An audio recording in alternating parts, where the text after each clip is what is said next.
কাউসারের পানি ব্যতীত বেহেশত যাবে? আসতে বললেন কেন? জোরে জোরে।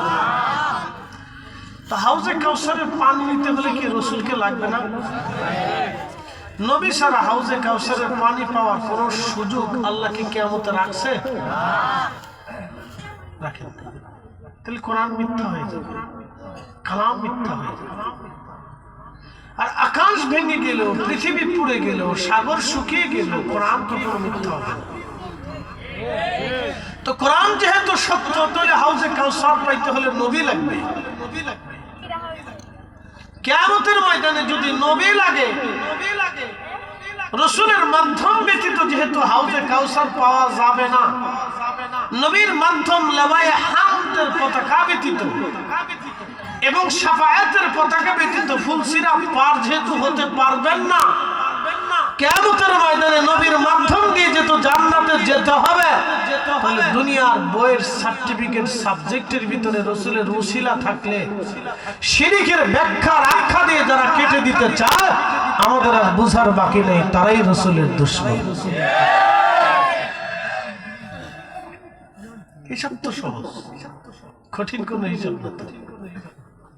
আপনি হাসরের ময়দানেরটা মানেন, দুনিয়ারটা মানবেন না, কারণ কি? শোনেন, আপনাদেরকে একটা কথা বলি। এক বালতি পানির ভিতরে এক ফোঁটা গরুর সোনা দিলে পানি কি পাক থাকে না নাপাক হয়ে যায়? 10 সের দুধের ভিতরে এক ফোঁটা গরুর সোনা দিলে পাক থাকে না নাপাক হয়ে যায়?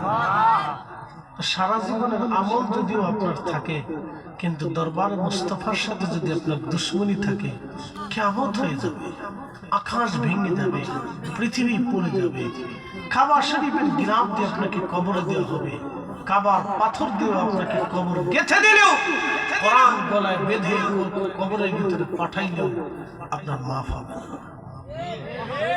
মানুষ এই কথাটা কেন বুঝে না? আমি নিজেও বুঝি। মানুষ কেন বুঝতে চাই না? কেন মানুষ বুঝতে চাই না? আমি নিজেও বুঝি না যে কেন বুঝতে চাই না।